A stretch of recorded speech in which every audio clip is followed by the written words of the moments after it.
What's up, everyone, and welcome to Project XTalk, an Xbox podcast episode number 192, presented by Save the Game Media. I'm your host, Kevin, and on today's episode, we're talking about GeForce Now is on Xbox.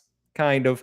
Crash 5 may have been canceled. We're going to give I'm going to give my Flintlock impressions. Paramount Plus has canceled the Halo TV show and so much more. But before we get to that, got to introduce my co-host hanging out with me every Thursday, JamPackSam. How you doing, buddy? I'm doing great, man. I want to dedicate this show to the memory of Halo on Paramount Plus. It was a good run. Good night, Sweet Prince. As I said on Threads, it was a good run with an asterisk next to good, mixed across the board with a pretty strong finish. So, we'll take what we can get. But yeah, we'll see if that thing gets shopped around more. I'm sure we'll talk about that a little bit. But yeah, how are you other than that? I'm good. I have 2 more days of work and then I will be on vacation, which brings me to an announcement. There won't be a show next week. We're taking the week off. I'm on vacation, so I said, Sam, go do something. All right, get out there in the world, or stay in your room and play video games. I don't really care which one it is, but Yeah, mix of both. Normally, whenever we have a great sushi spot down the street from us, and on Thursday they have like this happy hour thing where you can get $5 any roll. And so anytime we have to switch the show to a Wednesday, I'm like, oh dang, looks like I got to go get really good discount sushi. So that's going to be on the menu for next week. There's a sushi place by me that does free all you can eat on your birthday, Oh, and hell yeah. otherwise it's like $40 because it's an all you can eat sushi place. Like they only do all you can eat, so they charge their price. So I only go to that spot on my birthday, and I'm like, I'm going to consume so much of this food. It's so good. We have a place that's on the other side of the town that has a conveyor belt all the way around the restaurant. And so you just like grab a plate off of the conveyor belt without having to get up.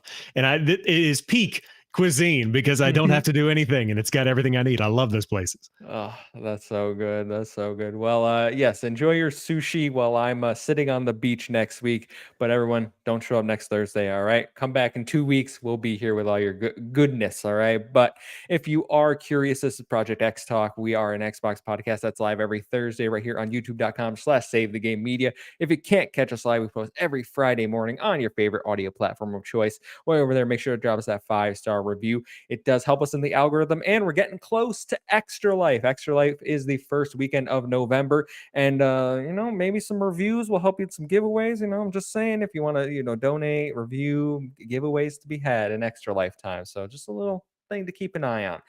If you want to support us even further, get early audio access to Save the Game Media content and exclusive bonus content, head over to patreon.com/Save the Game Media. Choose the tier that's right for you, like our current Patreon supporters. So thank you to Fabulous Brianna, Brianna's mom, Brianna's brother, Lindsay, Nikolai at Night, Cypher, Primus, Brendan Myers, Marcus O'Neill, Lillian, Mimi J, David Hotright, Dave Harp, the Xbox Expansion Pass, Alpaca Tom, Lee Navarro, Silkenit, Ellery Woods Parker, the third. Thank you all for your support. We appreciate each and every one of you. And we got that housekeeping out of the way. So, Sam, why don't we jump right into what have you been playing this week? I have been playing Dead Island 2, and I talked last week during our Game Pass conversation about how if you have Game Pass, it's easy to kind of fall into the whole bopping around to different games kind of pattern. Like you've got new releases. They're always tweeting about new games that are coming. And so I've been trying to be very intentional of give a game a really good shot. Like get in there, really play it. And so Dead Island 2 is the one that I've been sticking around with. And I got to say, man, 3 hours in, I was like, man, I do not like this game. Like it is just like it is just not grabbing me. And then like on the 4th hour, I'm like, all right, I see a glimmer of hope. Like I'm starting to really kind of get into the flow of like you can do some limb dismemberment, you can get some XP bonuses that way. Like there's some cool graphical stuff here. The story is pretty good. So I've stuck with it. Now I've gotten to the where you have guns in the game now. So it's like it's continuing to build on the foundation that it lays. And it's a slow start, but like the more that I play it, the more I'm enjoying it. And so this is kind of a testament to, hey, don't just bounce off of something in 10 minutes just because it's not like immediately grabbing you the way that you hope that it would. So I'm definitely going to see it through to the finish. I don't know how long the story is, but I'm just playing through the campaign, might do some side stuff, but it's a pretty good time. Yeah, I think if you mainline it, it's not that long. I want to say like 15 hours from what I remember. It sounds about right. From what I remember, yeah. Yeah, that's great. I have heard like it doesn't like the story doesn't change much depending on what character you pick is kind of like Mm. the big criticism I remember. But like when that game came out, everyone was talking about like how visceral and brutal the dismemberment system is. And like it's a solid what, like 7 out of 10, I think. Yeah, I mean, it's a really the gameplay leaves a little bit to be desired because effectively you're just mashing the right trigger. Like you're really just flinging your melee weapon around. Hmm. But it's the fun you can find in that of if you beat somebody on the side of the head, their jaw will fall off. Or if you like hit arms repeatedly, though, both of their arms will fall off. You can hit somebody in the legs and they become a crawler. Like it's those little details that kind of make it really pop for me. So get in there, and it's not the deepest game, but again, you're just killing zombies. You're going around whacking them with crazy stuff. It's a good time. So especially if you have Game Pass, definitely give it a shot. Much like the Lords of the Fallens and the Immortals of Aviums and the Flintlocks, I'm sure that we'll talk about here in a minute. Hmm. It is a game that is perfect for Game Pass because I might not buy it otherwise, but now that I'm playing it, I'm actually having a pretty good time. Yeah, yeah. You mentioned Flintlock, which I have tried. I've put roughly 2 hours into it, and I'm gonna save it for our Game Pass drop slash Flintlock impressions because I'm gonna tie that all into one thing. So stay tuned for that. But other than that, I have put a lot of time into two other games. So I know I talked about this over on XEP, where you and I were both guests this past weekend with Captain Logan, Yeah. the Xbox expansion pass. So anyone unfamiliar, please go check them out. It was a great show, but Concord beta. I have been Mhm. playing a lot of the Concord beta, way more than I ever probably could have anticipated. Like, if you would ask me after that state of play, Kevin, are you gonna play this? I'll be like, I'll try it for like 30 minutes and probably hate it. And then I'm about 8 to 9 hours later into this beta. I'm like, damn, this is a great shooter. That's I awesome. really like Concord, and the more I play it, the more I like it. I like it more when you have a squad because comms and communication is the key to success in this game. The people running and gunning, going off solo, treating it like Call of Duty, you're going to die every single time. You may get one kill, but you're going to get ganked by the people playing the team-based hero shooter. You got to stick with your team. So I've compared it a lot to Battleborn in the time to kill, which means it's a longer time to kill most of the time.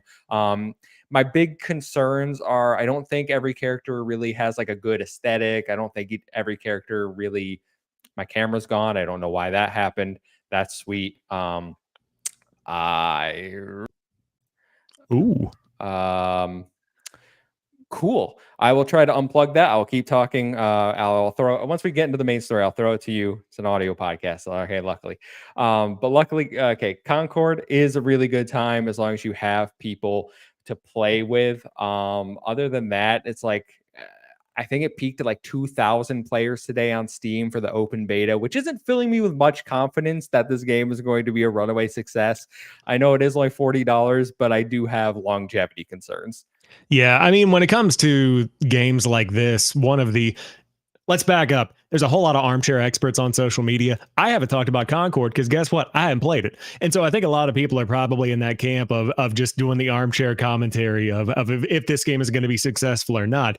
But we kind of talked about it last week, mentioning Fortnite and stuff like that. In a world where you've got these competitive or like even team-based, squad-based shooters, there are so many free-to-play options out there that whenever you're looking gambit of what you could possibly play, you end up having a lot of options, and the $40 one might not always be the one that you pan out to buy because you could just jump into pretty much whatever you want for free or check out Game Pass and stuff like that. So I think it's going to have an uphill battle. But is it officially open? Like, can anybody play the beta now? Yeah, so I fixed my camera. Hopefully it hangs out. But yes, it is officially open. So anyone on Steam, Epic Game Store, or PlayStation can jump into it. I believe it is crossplay for the beta. I know the full game is. I'm pretty sure the crossplay is also enabled in the beta. So if you want to play on PC and actually have a bigger pool of players to choose from, crossplay should be helping out there because, like I said, numbers aren't looking very good on Steam. I know it's only a beta, not reflective of the whole game, but there is a lot to love here. Like they added another map for the open beta. They added a new game mode, which is basically domination. So if you're not into that, like that mode doesn't do anything for you. But I'm just enjoying team deathmatch, kill confirm. It's just a really good time. Very cool. I'm making the numbers stronger. I am now downloading it on Steam as we speak. Let's So go. I'm going to be giving it a shot. I am curious how it plays on Steam Deck, mainly out of like, I just Hmm. like checking out how games run on Steam Deck. So we'll see how it actually does. But I'm hopeful for it. After Helldivers was a runaway success earlier this year, obviously the current concurrent player count to that one aside, and like the decline that it's had over the past couple of months, like all live service games do. I'm hopeful. I never want games to fail. I don't have full confidence in PlayStation's ability to support a long-term live service strategy, but if they can recapture that lightning in a bottle once again with Concord, I'll be very impressed. Yeah, my only thing is it's going to be slower than you think. Like whatever you think in your mind, it's slower than that, okay? Wow. Okay. Like in my mind, I'm thinking slow times to kill. I'm thinking like early Destiny for some reason. That's one that comes to Slower mind. than that. Slower than that. Okay. And I and am. and I meant character speed specifically. Like you're going to be moving Oh, slow. interesting. Yeah. That's okay. All right. You're setting the expectation very well. I appreciate Mhm. that. Yeah.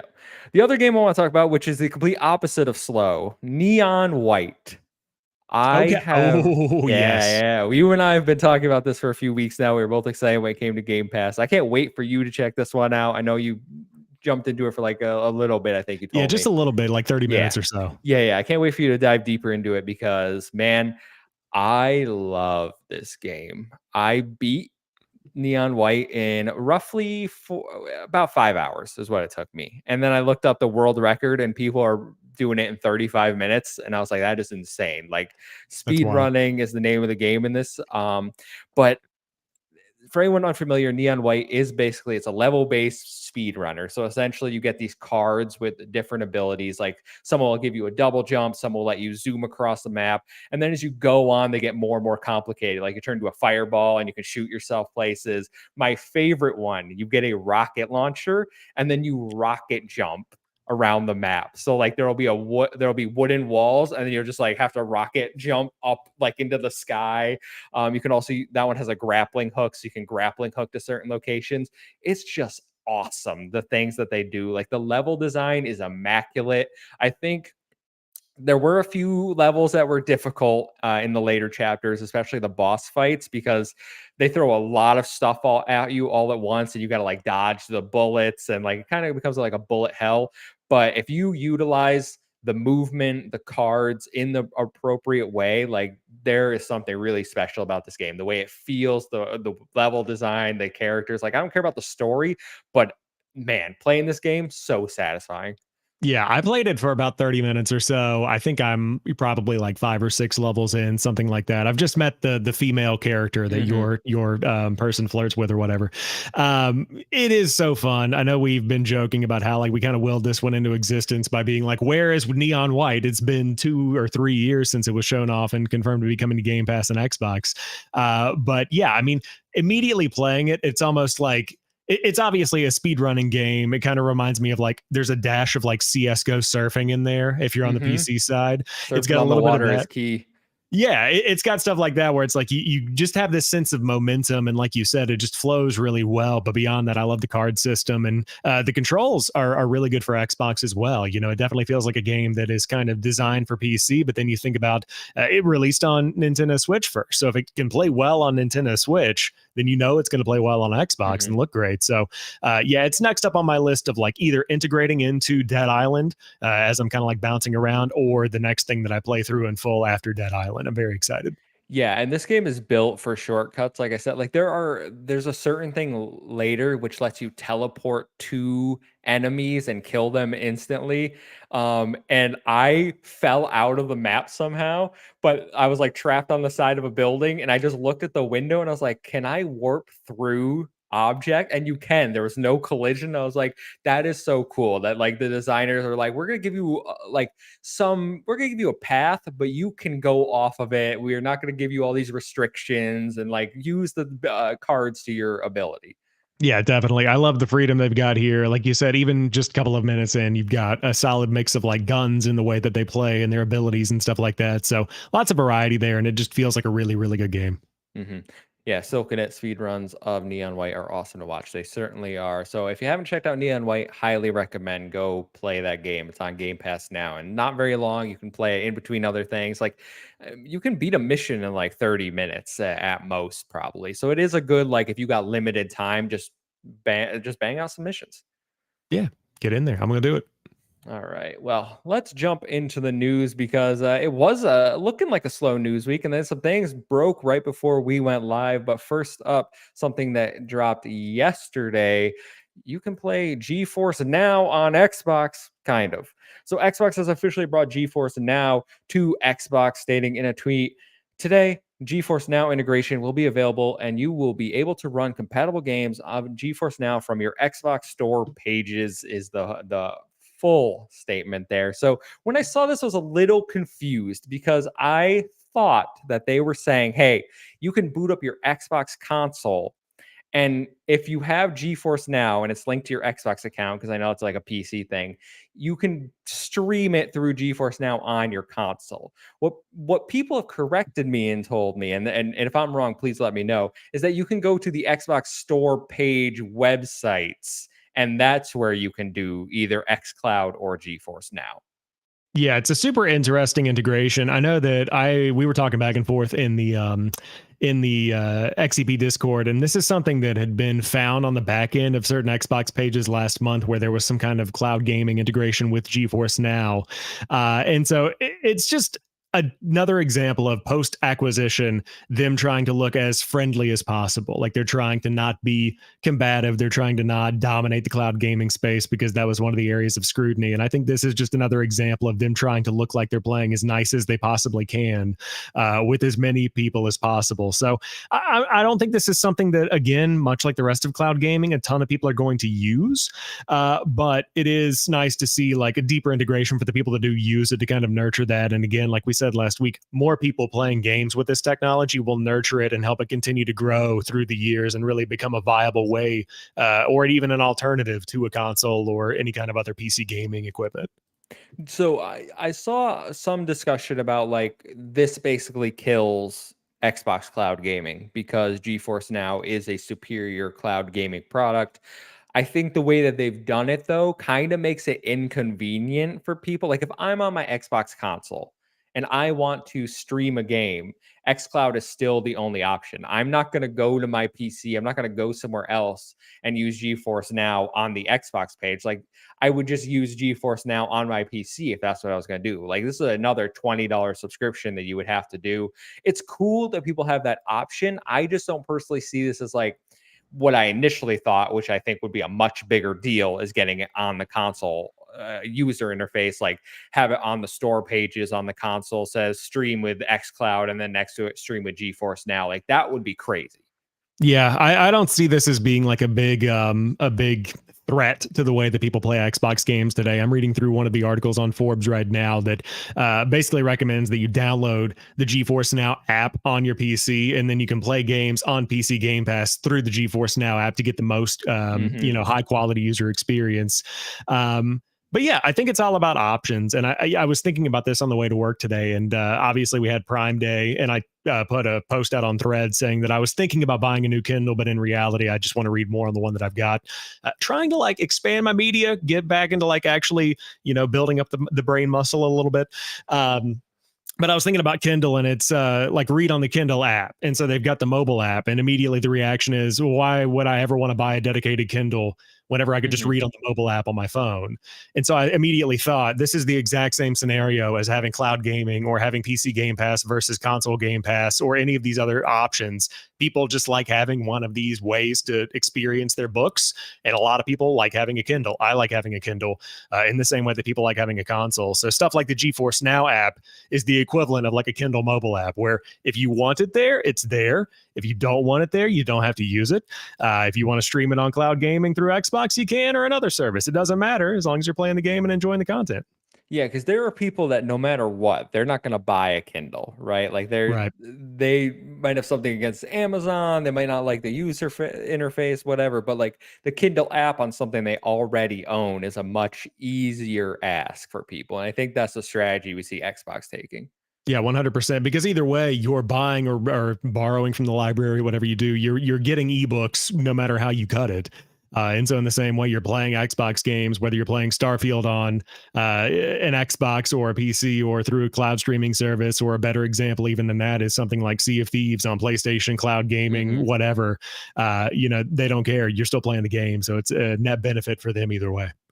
Absolutely, absolutely. And I know GeForce now has, I think it had 1,500 games last I looked up. So there's a good portion of games on there, and you obviously have to own those games, but it is an option for you if Yep. you're interested. So we're gonna keep it rolling into potentially some sad news for me. Maybe you too. You did pick up Crash 4, but former Toys for Bob concept artist Nicholas Cole claimed on Twitter this weekend that a version of Crash 5 had been canceled and Sam is gone. This came after stating his most recent project. Welcome back, buddy. Thanks. Uh, this came after, sorry, let me repeat. This came after stating his most recent project, Project Dragon, was canceled, and fans speculated that that was Spyro, to which they said no. But if people knew about Crash 5, they would be upset. So, Sam, Crash 5 potentially canceled. What are we thinking? I think it's super interesting when you think about it in the context of Toys for Bob separating from the larger Xbox body. It's a big question mark as to what they want to do. Is it a question of they were Toys for Bob, they became known as the Crash people, and they didn't want to be the Crash people anymore, and they're like doing something else now?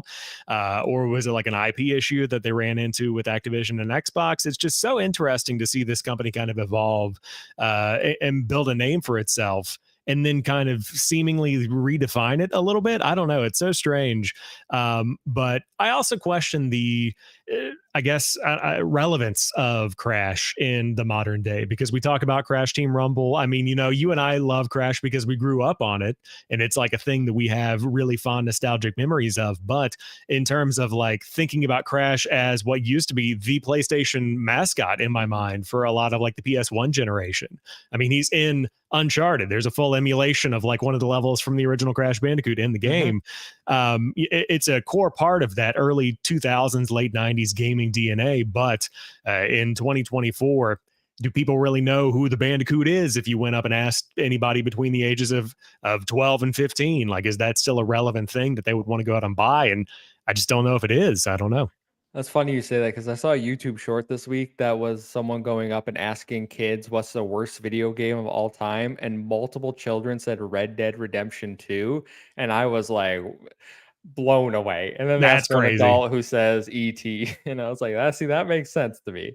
I mean, I think that's just reflective of obviously that specific group, because you get a ton of young people that care about the quality of like the narrative and whatnot. But I mean, when you're looking at first person shooters dominating and Fortnite Hmm. and like all of these big, flashy battle royale games and whatever the newest trends are, they're going around.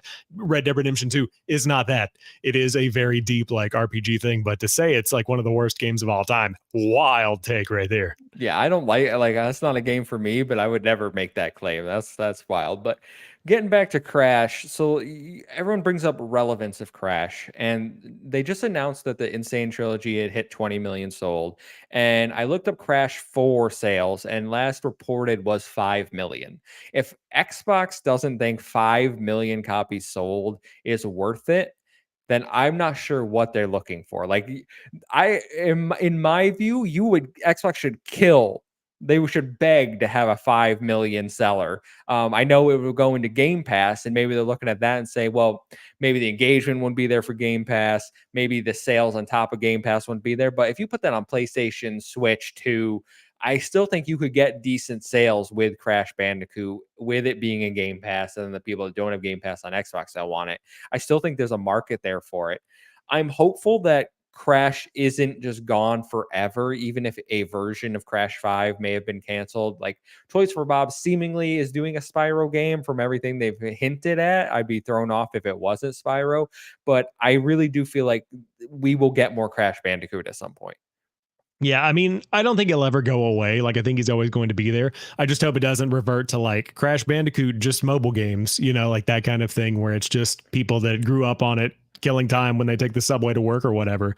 But I think that the 5 million metric that you threw out there is really interesting. And I don't have all of the insights into sales because I'm not part of like the deep gaming industry, but it's a game that released in 2020. I mean, we're in 2024. So that's over. Even if you just distribute it evenly, you're looking at a million plus copies a year, which is nothing to shake a stick at. I mean, that's solid. Hmm. I don't know how many of those were like given away for free versus on sale versus whatever, but nonetheless, yeah, it's a good point that 5 million people clearly like Crash enough to pick it up. So hopefully they'll keep nurturing it in the future. But the more time passes between now and the late 90s, the more that I'm like, ooh, I don't know. You're rolling the dice every time you put out a new one because I just don't know how long that nostalgia is going to keep up. It's it makes me feel so old when because we're gonna hit like Crash Bandicoot 30th anniversary or like pretty soon. Yeah, that's crazy. That is scary to think about for sure. I wasn't it 1996, I think is what it was. Was it 96? I wanted to say Crash 98, but Cood release date. I think it was 96, September 9th, 1996. So 2 years so from now. 2 years. Jeez, that's even sooner than I thought. I thought we had a little more time.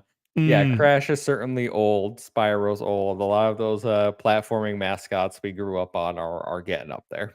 yeah, I'll be at when this turns 30, I will be, let's see, that'll be 4 months, no, 6 months from me turning 30. So I'm just going to be binging original Crash Bandicoot and Bo Burnham. I'm just like hitting both of those, doing turning 30. Like we're just gonna, that's going to be the life right there. That's great. That's a good. I like both those things. So It's a good let's life. keep it rolling with the Game Pass drop for the second half of July, and I want to make this clear because at the end of the Game Pass drop, Xbox did say stay tuned for more. So some people seem to take that as like there's another announcement coming in July, but Mm. we're off next week. If they drop something, we won't report it. Stay tuned for that. But the three games they did announce, which two are available right now, one's available tomorrow. So Dungeons of Hinterberg and Flintlock: The Siege of Dawn are available right now for cloud, PC, and Xbox Series X and S. And July 19th, you get Kunitsugami: Path of the Goddess for cloud, console, and PC. We've talked about these all day one games into Game Pass. Sam, which ones of these are you looking forward to? So this is a really solid drop for me. I know that we've seen a lot of discussions around Flintlock and the reviews. It's hitting it like I think it was a 65 on Metacritic whenever you shared it earlier. I don't know what it's at right now. I think it's up to like a 69, so it's gone up a little bit. Nice. That's a really nice review score right there. But so right now I'm seeing 71 on PC. Uh, Yeah, I'm popping around. Obviously, there's this like arbitrary difference on Metacritic between PlayStation, Xbox, and PC, which I'm sure is just reflective of like if there are tech issues on one version of the game or not. But it's definitely one that I think is again one of those Game Pass games that I might not buy if it first drops, but since it's available day one on Game Pass, it's definitely going to make its way onto the list. TM, the never-ending list of things that I want to play. But I gotta say, the one that's really catching my eye because of the reviews that I've seen is Dungeons of Hinterberg. I have let's seen go. some really positive reviews Hmm. talking about how this is like a really nice, cozy Zelda-like, and I feel like the art style with that kind of like what do you call that art style? That's cell Cell shaded. It's got shaded, this, yeah, yeah. yeah, it's got this nice cell shaded art style. It's one that I really had kind of forgotten about, but I remember being very impressed by during the showcase. So I think I might check that one out first. Yeah, I am looking forward to the Dungeons of Hinterberg. I haven't tried that one out. I decided to jump into Flintlock, which I'll talk about. But Dungeons of Hinterberg, from what I've been told from people like Matt Sawinski and what Steve Vegvari over at Console Creatures, they were both telling me it's a Zelda meets Persona s game where you have the dungeons, some puzzles, and then you got those social sim elements. And I was like, sounds like a really good time, guys. So like, I'm excited to jump into that. I probably won't get to it before my vacation. I'll probably just like let that one be Mhm. when I come back to. Kunitsugami, not for me. I know my brother's really looking forward to that one tomorrow. But I got to talk about Flintlock: The Siege of Dawn. Okay. Lay it on me. I played this for a few hours today, probably 2 to 3 hours. And initial impressions were pretty good. I was like, okay, this doesn't feel like a Souls game right now. Combat is manageable. Like I like some of the movement they got going on, like jumping in the air, like your double jump and this dash thing you get is really cool. There were some neat mechanics going on here, like when a character goes to attack you, if they glow red, you can stun them by shooting them in the face, essentially. And I was like, Awesome. okay, this is pretty cool. And then the game kind of opens up after you complete a few missions and gets more into like the open areas, the open world. I don't know if it's full open world, maybe semi-open world, but that is where the Souls elements really started to shine through, unfortunately. So I had multiple instances where it was like there are these towns they call hamlets, and you have to go through the hamlet fighting enemies, and then there will be one enemy at the end you have to beat to basically clear the hamlet and get it repopulated. And I just had to do this hamlet inside of like a bigger quest I was doing because I was like, I gotta go through here to get to this dungeon area that I need to go to. And I just kept dying over and over. And then I would revert back to the last checkpoint is not even like right before the hamlet. It's like right before the area before the hamlet. Oh my Oh God, yeah. my camera went out again. I don't know what's going on today. Sorry, everyone. Heat wave, I imagine. Too hot, burning all the circuits. But yeah, so it would revert back way too far, and then you lose all your. It's not called souls; it's called reputation. But it's like go get that because you need that to upgrade everything. And I was like, okay, so basically, like I'm dying over and over again. I can't keep my reputation to upgrade to make myself like more powerful to actually beat what I'm dying to. I'm kind of at an impasse here. And then I was like, what if I just drop the difficulty down? Because I was like, oh, a Souls game with difficulty options. This is great. And then I read on the story mode difficulty because there's only three: there's story, normal, and then some insane difficulty or whatever. Mhm. You can't earn achievements on story mode. Yeah, that's a And thing that I think Lords of the Fallen had the same setting. as soon as I read that, I was like, well, I'm done with this game and promptly uninstalled it. So you're done with it. You're not even going I back? not at the moment. I think that is nonsense. Like I can't. First of all, I wasn't having fun. Just not like that's not my flavor of fun. Mhm. And maybe if and this is where my bigger issue lies. Probably, I don't think the combat is actually very good, Sam. Oh, Um, it's kind of like you just swing an axe, and it doesn't feel particularly like good. Like the aiming is off. The gun is kind of cool, but you have to hit melee attacks to recharge your gun. And then you get a long rifle, which you get like 3 shots for. And I was like, I don't know how to get more of this. Like the only way I figured out is to get a rest stop. So mm. there's just like gameplay portions of it too, where I'm like, I can see why this got a 6. Yeah, I feel like I have a hunch that and I hate to like put a damper on the hype around it, but I feel like that's going to be a complaint that Avowed is going to be getting as well of like you know, you're talking about the melee of the game not really feeling impactful. Sounds a whole lot like my first experience with Dead Island 2 that I was talking about earlier, where it's like I'm literally just like you can feel the animation, like it's just I'm swinging an axe and it's doing some technical damage on the back end of this game system, and I feel like that is fine. But in a world where there's so many games to play, I mean, even if you just subscribe to Game Pass, so much has come out. You've got so many options. It's got to be pretty good to like keep people tuned in. So it might be one that resonates with me. I'm still going to check it out, but that's a bummer you're not digging it so far. Yeah, I wouldn't tell anyone not to check it out. Obviously, if you have Game Pass, I think it's an easy like just check it out, see for yourself because there are things that I did like about it. Like I thought the story was pretty interesting. I thought the characters were good. It's just the gameplay and then adding those souls elements really drove me away from it. Yes, I didn't realize that the Souls elements would be that heavy in it because I've only seen the gameplay that's been shown off in a couple of the trailers, but I haven't done any like deep dives or anything with it. So, yeah, it's such a balance with the Souls like stuff because even in Lords of the Fallen, like one of the issues I had with it when I was playing through is that some of the bonfires or checkpoints they've got like this unique. It's kind of like a bookmark system in the game, I guess you could call it, where you basically drop like a mini bonfire that goes away after time or whenever whenever you find another one. And so if you don't have a specific item in the game that lets you plant these little seeds that are basically mini bonfires, you'll be killed and then respawn right outside of like a convenient area. So you've got to run for 10 minutes or 5 minutes before you get back to where you need to be. Any kind of little inconveniences like that, like I'm Mhm. already irritated in Souls like game. Yep. Don't make it worse for me. That's my life. Yeah, and this is one, like I said, I don't think it's as brutally difficult so far as like I beat 2 mini bosses. So like I was like, okay, this feels manageable. But then I got to the portions again where it's like I'm dying, it's way too far back. Like just move the checkpoints up. That's what I liked about games like Stellar Blade and like I felt like where I died and respawned was much more manageable. Yeah, I think that a game recognizing when it's a game is really, really valuable. You know, Mhm. I don't need realism or like you to make it any more difficult than it needs to be. Now, if it's a game like Elden Ring or like a FromSoft game or anything trying to emulate that one to one, I kind of get it because that's what your audience might expect. But for a game like Flintlock, where people are diving in probably expecting something like a action third person shooter or action first person shooter, you're like, well, I don't know if I really, really need that full experience right now to get everything that I want to get out of this game. Mhm. Yeah, absolutely. All right. Well, I got my camera back working, so hopefully that stays for at least the end of the show. I don't know what's going on today, guys. Apologies, but let's keep it rolling. That was my Flintlock discussion.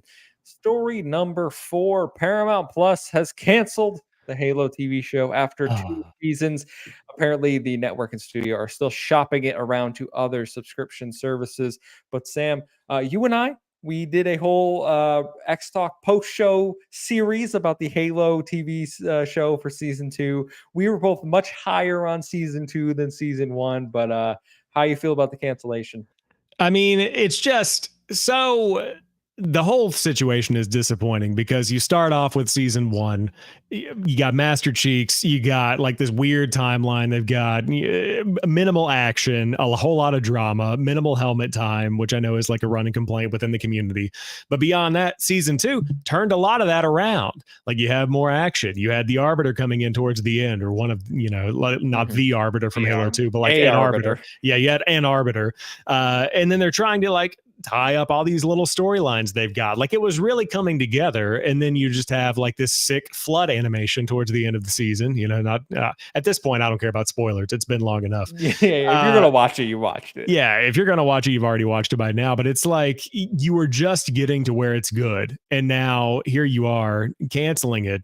I would have rather them just canceled it after season one and just Same. called it a day. But I hate it in particular because Halo just can't find a win in 2024 in any kind of significant capacity because now they're doing this kind of like end of life Halo thing where Halo Infinite is now not really getting true seasons anymore. They're like mini event Really? passes. I Yeah. didn't know that. So it's not like there is a 3 month season with an entire battle pass. It's this kind of like uh, chopped off. You've got like 20 tiers, I think, is what these new battle passes have, and they're all totally free, but you can like pay $5 and keep them forever. It's kind of like the event passes from the winter seasons or the Mhm. fall seasons they would do. And so that's not really like new content. They're still putting in like community made maps and stuff. So Halo Infinite, not really high in the community right now. You've got the Halo 3, kind of resurgence they've got with the Heritage Collection and the merch, but it's like, can we get some fresh content? People are wanting a new Halo game, and there's just like no real meat on the bone right now. And so this is just like the cherry on top of, hey, by the way, the Halo show that actually looked pretty good that second season, not going to do it anymore. So I hope it lands somewhere. But let me tell you, it's like a CW level show. I am not Mhm. expecting it to like land on HBO or anything like that. You know what I mean? It's just not going to make it that high. Yeah, I saw some people being like, "Oh, Amazon, pick it up," because like what you do with Fallout. I'm like, Ooh. they are not like. It would be amazing if they could do that, but I don't see that happening. I think it's kind of a tainted property at this point where people like they look at it, and while Halo's a big brand, everyone knows the TV show has kind of left a sour taste in most people's mouths. And it's a shame because like we said, that last episode really was getting good. Like I was excited for season 3. They had the new people seemed to know what they were doing. Um yeah, it does suck on a certain level. I'm not like overly sad about it because it's like, okay, I understand why this is happening because the majority of people didn't like the show, right? I know it had good viewership numbers for season one, but I assume they dropped off pretty quickly. Yeah, I would assume that. I think the thing that I want the most from Halo as a Halo fan is like A the boys, helmet. right? A helmet in particular, yes, would be nice. But like the boys, season 4 right now, every week I want to go back and watch that next episode. Like The I think finale about is it. so good, man. The I finale is like so I good. didn't watch last week. I was busy, so I need to catch Oh. up on both of them. But like I've been thinking about that. I actively think during the day, what am I doing tonight? Oh, I need to watch The Boys. Like it's something that I actively want to do versus this past season of Halo where it's like Kevin, I have a post show. I could watch this on Saturday. Like I Mhm. never really like wanted to go back and watch it. It's just something that I did because I'm a Halo fan. I Yep. like shooting. Like it was an obligation, and I want a show that really makes me want to watch it. And I really think that 343 just has a lot of legwork to do to kind of make Halo the game and the IP that we want it to be again. Like there's so much that needs to be made up for right now. You in Nerd Chat hanging out with us. Thanks, guys, for checking it out. But he says, I know the CW shows are a little corny, but I enjoyed the hell out of Supergirl and Arrow and The Flash, as I pointed out. But yeah, I gotta say, just give it to the CW. Like what's the worst that could happen at this point? And I mean, when I say it's like a CW level show, it's not even that it's bad. I almost look at the CW as like your Flintlocks, your Lords of the Fallens. Like these are the game, your Immortals of Aviums. Like there is fun to be had here. There is quality in the experience you get from those three games, and there's quality in the CW shows. But if you put like Arrow up against Batman: The Dark Knight, like it's these are two totally different things, and both of them are good in their own ways. So I would love to see Halo continue. And I think that with a budget like that and tempered expectations, like it could be good. Mhm. Also, like, does Microsoft really want to be known for a B grade TV adaptation of Halo right now? It's probably not in their best interest from like a recognition for the brand type of perspective. You know what does suck, and I didn't even put this in the news because obviously they debunked it. But you're talking about how, oh my god, my camera. Well, I'm gonna throw this thing in the lake. Um, you were talking about how Halo can't get a win right now. And there was that rumor that like 343 was being taken off of Halo for the next game, right? And Oh obviously yeah. that's been debunked. But like optic wise, when that came out, people were believing it. They were like, "Oh yeah, that makes a lot of sense because they can't do anything, right?" And I'm like, God, like it's just not true though. Like 343 can make a good product. Like Halo Infinite is a good product. This I understand they fumbled with the live service element, but like the campaign is really good. The multiplayer may be the best feeling multiplayer in multiple games. Like the fact that people write 343 off as a bad studio really doesn't sit well with me. I mean, I don't even think they fumbled the live service side of the game. I think that when it comes to Halo Infinite, they did such a good job of making the best of the situation that they had because the game launched and then the content stream just wasn't what people had wanted it to be. Now, admittedly, only one new weapon into the game. It's also like I don't know if you want to call it arcade, arena shooter where you go around, you pick up the guns, you earn stuff like that. And so instead of having to keep pumping out content and figuring out a way for 343 to punch out stuff, they kind of tapped into that core community of creators to keep that content flowing and to keep things rolling along the way through the season. So they were able to populate it in a way that kept people engaged with battle passes and cosmetics and stuff. But I mean, if they wanted it to be, excuse me, on the same level of like a Warzone or something, then it definitely did meet those expectations. So I agree, though. It's a good game. I saw a Reddit thread, which of course, if you go on Reddit, the subreddits are You know what always you're going to looking be, for. yeah, you're going to get flamed. Everybody's flaming the thing that you're talking about on the subreddit. But somebody was like, I don't get it. Why are people hating on Halo Infinite? I just finished the campaign and it's good. Now I saw that too. you say that in the Halo Reddit, you're gonna get absolutely roasted. But like it's true, it's a good game. It's just probably not what people had expected it to be, because there's this pedigree they've built up in their minds of like what Halo is. I agree. No one hates the thing that they love more than the fans on Reddit, right? Like they're on those 100%. subreddits to talk about the games that they love but also can't stand. And I think Destiny is a good example of that as well. Like I remember when I was big into Destiny 1, I would complain about the game so much, and yet I was on there every day, gotta do my dailies, gotta do my weeklies, gotta do the nightfalls. Like it's just the routine that people get into. And also I think my camera is legit dead at this moment. I'll fix it Mm. after, but I can't get it back this time. Starting a GoFundMe right now. We got to get Kevin a new camera.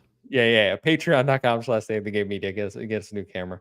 Um, one last thing I want to touch on before we get into listener questions, and I didn't even have this in the notes because it broke, but Tom Warren tweeted, the FTC is calling Microsoft's new Xbox Game Pass standard tier a degraded product. In a filing with the U.S. Court of Appeals for the Ninth Circuit, the FTC claims Microsoft is, quote, exercising market power post-merger of Activision Blizzard.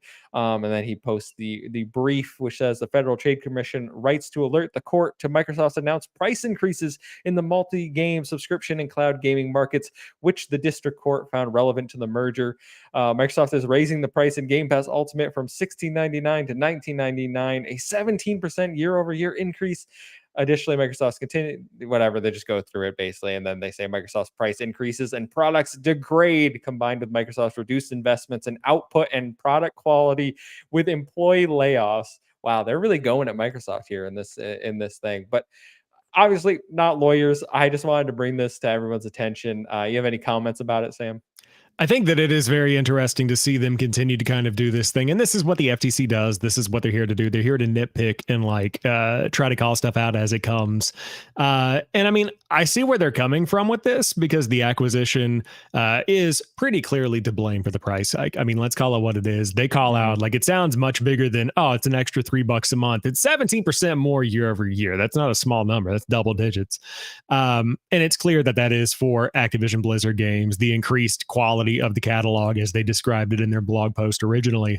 But I think that you could attribute that to a variety of things. You've got Gears, you've got Indiana Jones. Like there are other quality games that are coming that are just related to Activision Blizzard. And beyond that, degraded quality. I mean, the existing Ultimate isn't really changing. Like the quality's still there. They just have another option. Like I feel like you could fight it from both sides. I'm not saying either is necessarily right or wrong, but government's going to nitpick. This is where your taxpayer money's going. Congratulations, or I'm sorry, depending on how you view the story. I don't know what to say. Yeah, I personally don't think there's much in this. Like at this point, I think the FTC is kind of just like they complained when Microsoft laid off employees, right? Like they said that was due to the merger as well, that Microsoft was doing all this stuff, yada yada yada. And like nothing's ever really come of it. I don't know how much of an argument they can make when they can say, well, there's clear added value. We're adding Activision Blizzard games to the subscription service. Obviously, the price has to go up. The standard tier is like they're I think the reason they can get away with this, and I don't think they can call it a degraded product, is because it is a brand new tier. It's not like they took an existing tier and made it worse. Yeah, exactly. I mean, the only thing they've done is made existing tiers more expensive, and they also like axed console. So console is no longer part of the equation. So, but you can argue standard is console but better. It has online now. It has online now. But it also doesn't have day one games. Yeah, that's true. That's true. So it's like, and then I think about the politicians that are arguing these things, and I would love to see like that kind of court battle go down of literal Reddit comments fighting 1v1 in a courtroom. I think that would be hilarious. All right, Joe Biden, we need you. All right. Yeah, this is the next debate topic. Is standard worse because it does not include day one games, or is it better because it includes live? Can you imagine the moderators on CNN just reading like, what do you think about Game Pass Ultimate, guys? I was going to do an impression, but I don't want to offend anybody. We're good. We don't need that heat. I'm fine.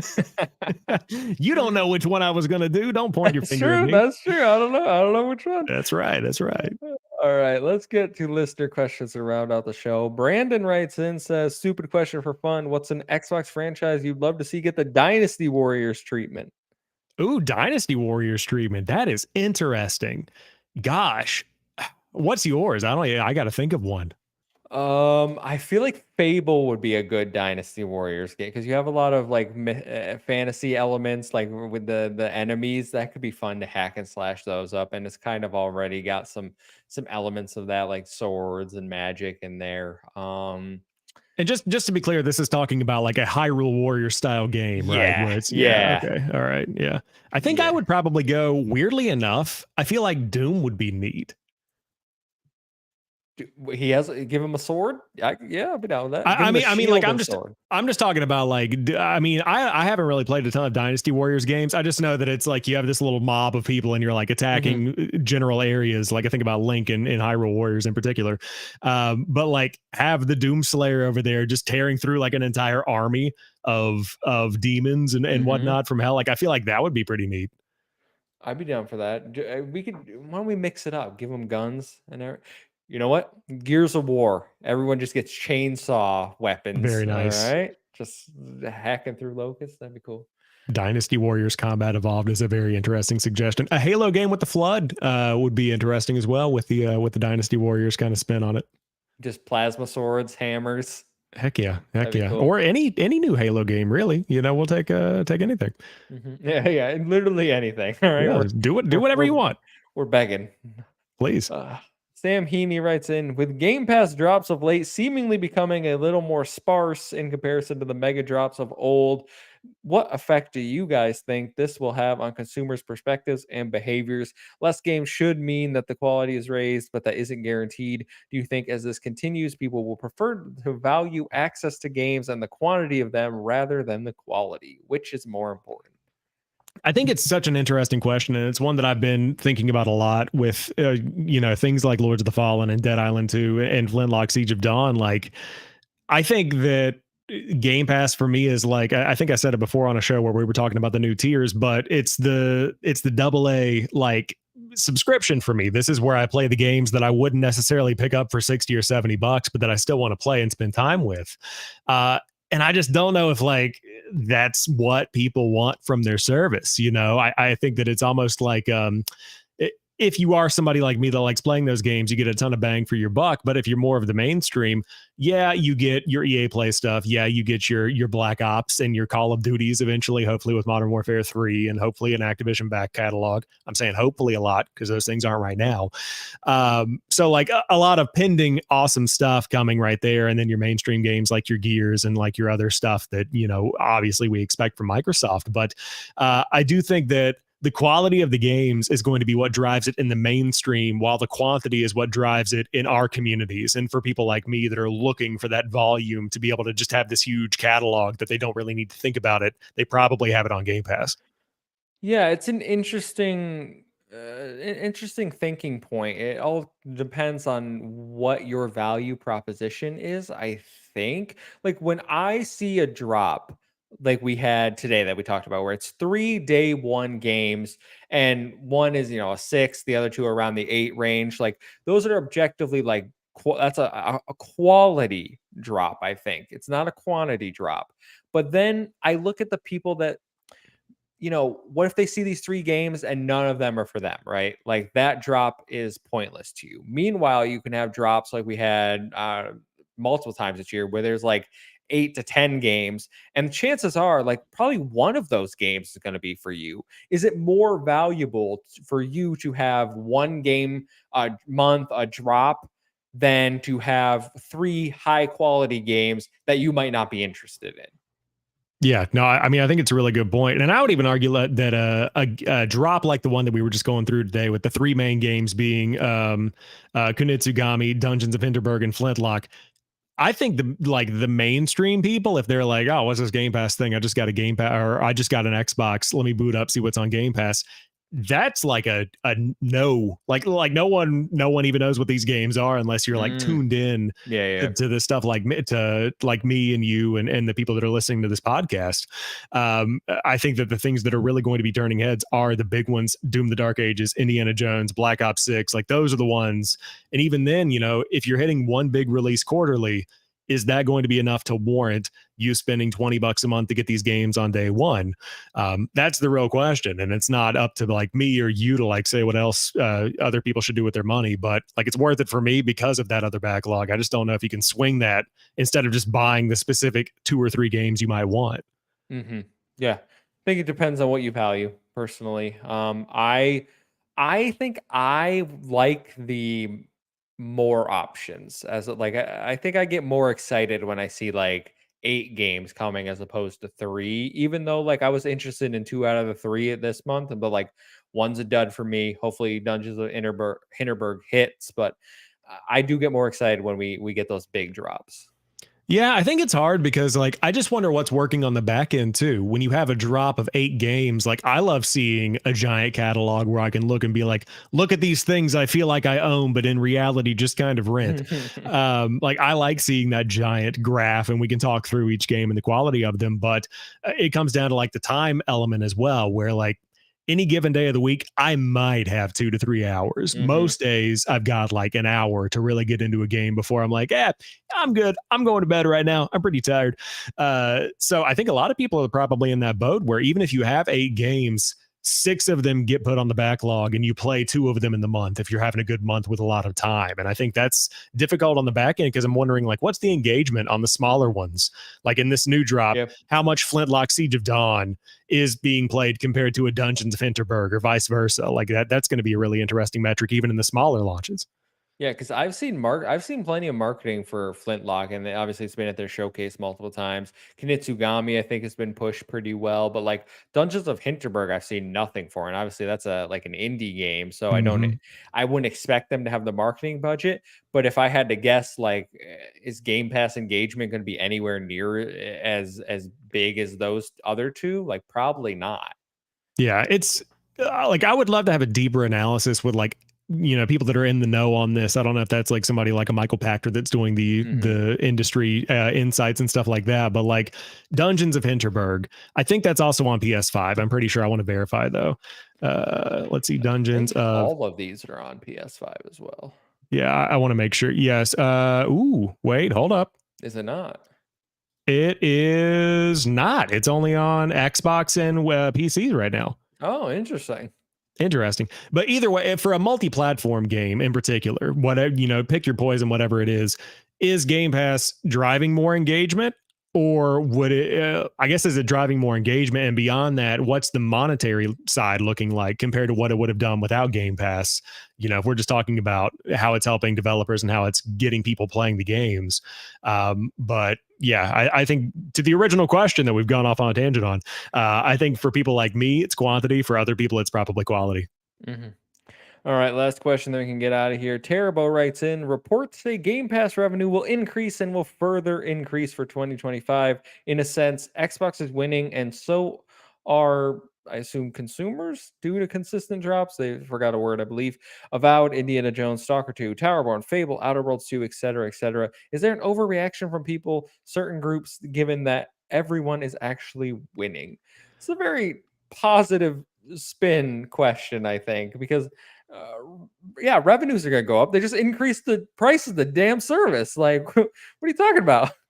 Yeah, it's. I mean, I get the point here because it's like, hey, there's $3 increase. More than likely, you're looking at a $22 price tag within the next 12 months, based on like where we're currently going, depending on how things pan out for them.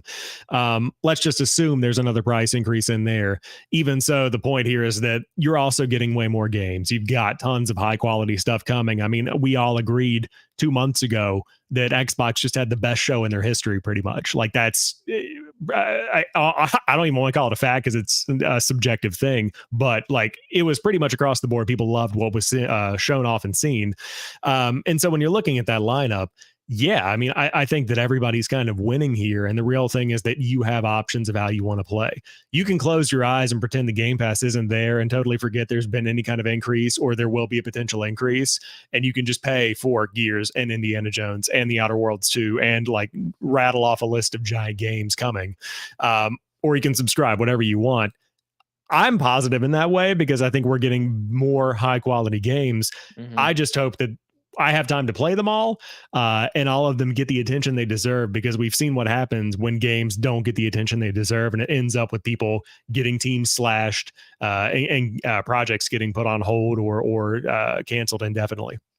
Yeah, listen, if if the games start hitting and scoring like high 80s, 90s, like if these are the games we've finally been waiting for, then I think Xbox looks a little justified in their price hike. Like they can now say, "Hey, we're delivering higher quality products, and that's what you are funding now." Like we had to raise the prices because we're putting more value in with better games than what Redfall. Remember Redfall? We don't do that anymore. Okay. Mhm.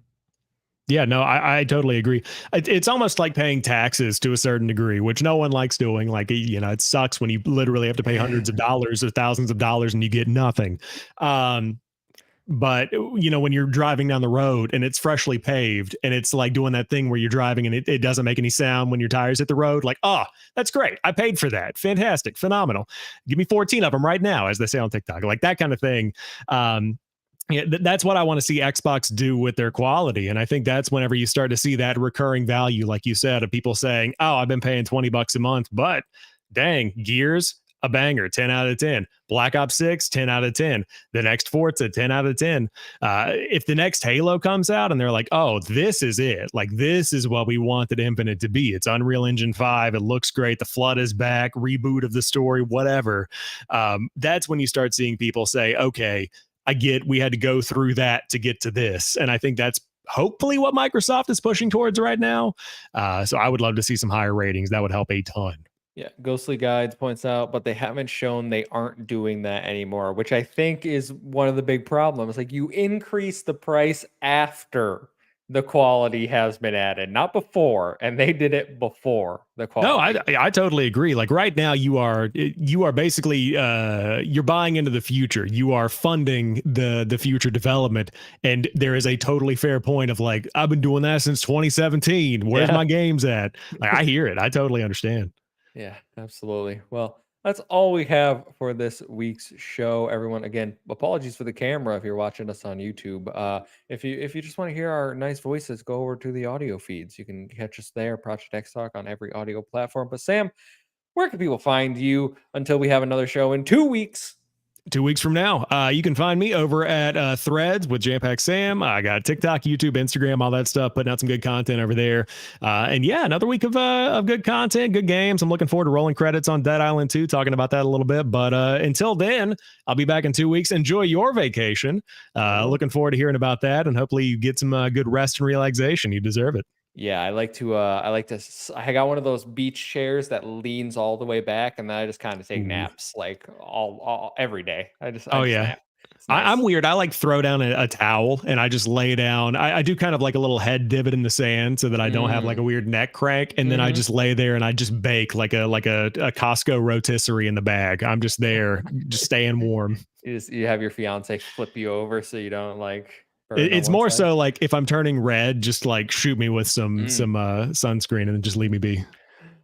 Well, everyone, you can find me at the Muffin Mon on social media. It's 17I07A. Follow us at Save Game Media. Stay up to date with all of our latest content. Until next time, we'll see you.